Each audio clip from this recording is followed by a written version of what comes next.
Happy farming, magandang araw po sa lahat ng farmers, full-time farmer, part-time farmer, kagaya ko. Welcome po sa YouTube channel ko. So marahil naghahanap kayo ng pagkakitaan o gusto nyo matuto kung paano ang kitaan dito sa lakatan farming. So welcome po at i-share ko sa inyo kung paano kayo kikita.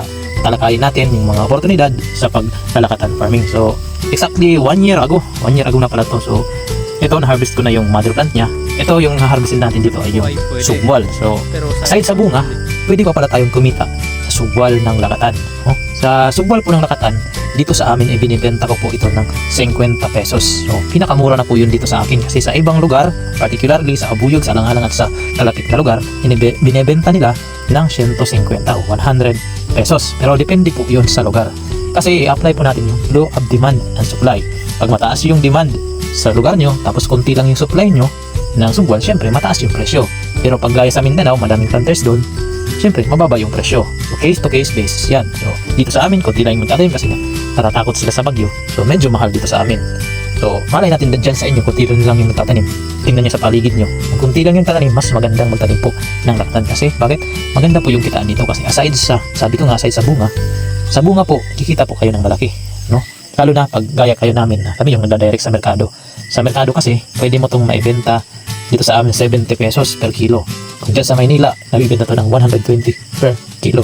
Imagine kung ikaw yung farmer, di ba? Kung magkano yung kikitain mo sa bawat buwig. Bawat buwig nito ay tumitimbang ng 20 hanggang 30 kilos pag maganda yung pag-aalaga. Pero syempre, hindi yun aakma dun kung hindi mo alagaan ng mabuti, kung hindi mo abunuhan ng mabuti yung saging mo. Hindi aabot dun sa ganun kabigat, hindi ka abot na ganun na timbang. So pwedeng abot lang na 10 kilo, 8 kilo, ganun po kung hindi mo alagaan yung saging mo. Pero kung tutukan mo yung paglalakatan farming, meron po talagang potensyal. Imagine 20 kilos times 70 pesos. Ikaw na po yung mag-compute kung magkano yung kitaan mo doon sa mother plant, no? Lawakan mo lang yung imagination mo, no? Lawakan mo yung pangunawa mo sa oportunidad kung gaano yung possibility na kikita ka dito sa lakatan farming, no? Kung malawak ang iyong lupain, maganda po talaga, madami kang tanim dito, pero andyan yung risk. Kailangan pag-aralan mo. Siyempre, aralin mo yung weather dyan sa lugar nyo, kung kailan bumabagyo. Kung bumabagyo dyan, kadalasan dito sa Leyte po pumapasok yung bagyo pag bare months. So dapat before bare months nakapagtanim ka na. Mga Mayo, pwede ka nang magtanim, Mayo, Hunyo, para pag abot next year, hindi pa abot ang bare months, nakapag-harvest ka na.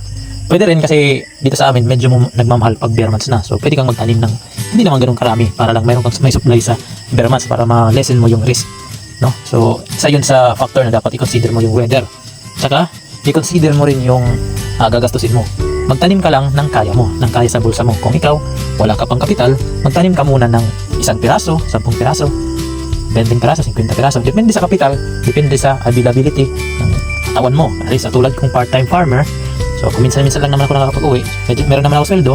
Paminsan-minsan pag may nasusobra, ipinangbabayad ko sa mga tauhan na nagli-labor dito. So dito sa area na to nakapagtanim ako ng 500 pesos, bali hindi 500 pesos, sorry, 500 piraso. So tatlong area to, sa iba hindi ko nasabi kung ilan. So dito sa area 500 piraso to na naitanim ko.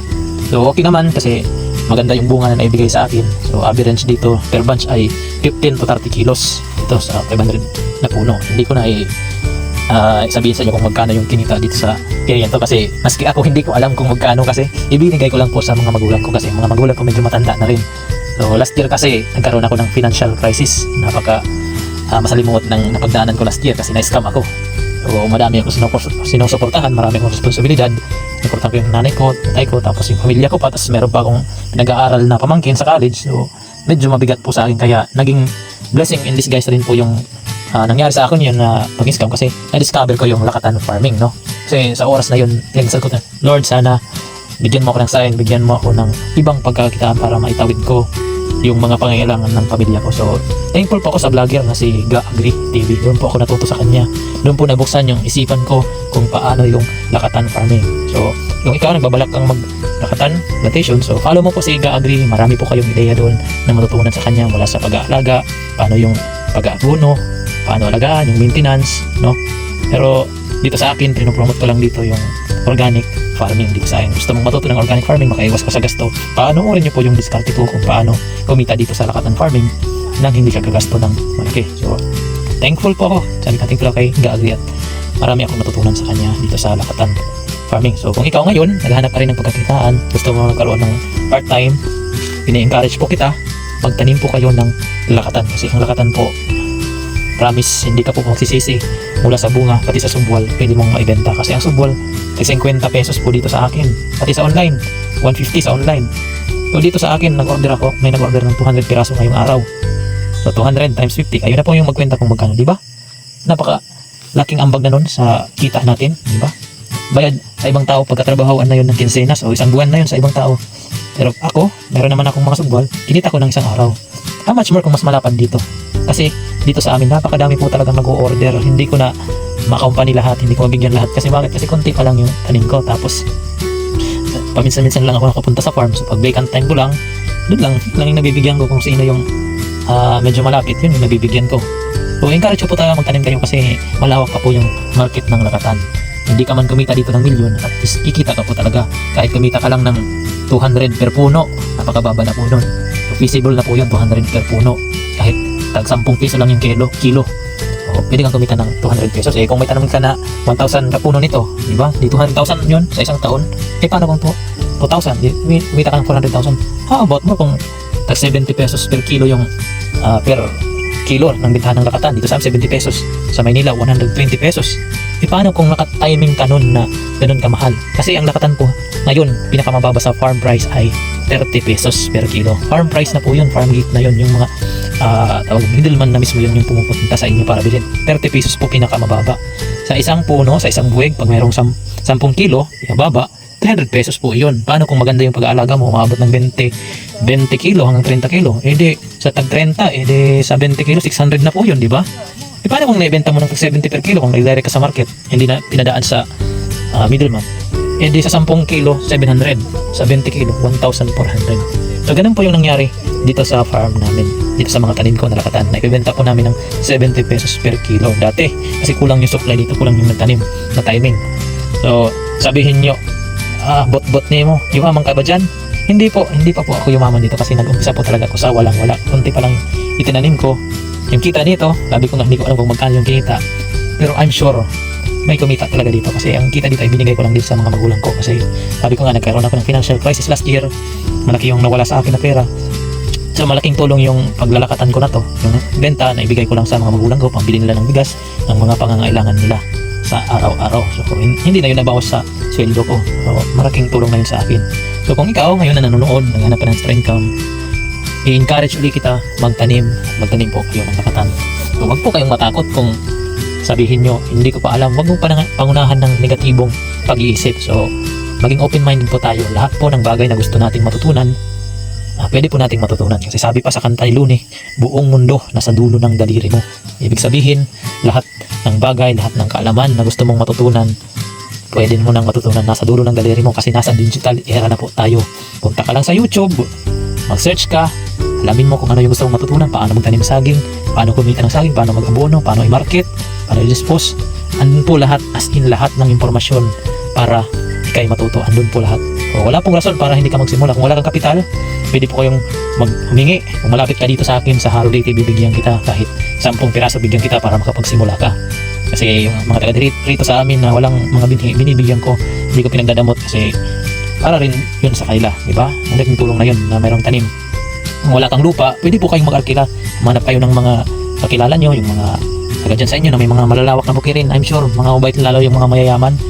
Huwag po kayong magatubiling lumapit kasi karamihan dyan ay willing po magpa-arkila ng lupa kahit 60 yung sayo, 40 sa kanila. Pwede rin malaki na yun, kahit 20% lang sa kanila kaysa naman nakatiwa mong yung lupa. Pwede ganun yung setup nyo kung wala pa kayong lupa. Pwede kayong mag-arkila.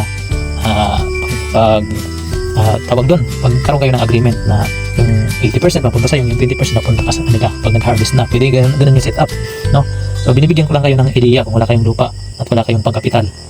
So kahit konti lang, kahit 10 lang muna yung umpisahan nyo, basta makapag-umpisa kayo, okay na yun. Kasi yung lakatan po, yung isang puno nito, kayang magbigay ng 10 hanggang 50. Na-experience ko dito, umabot ng 60 yung pinakamadami sa isang puno na subwal na binigay niya.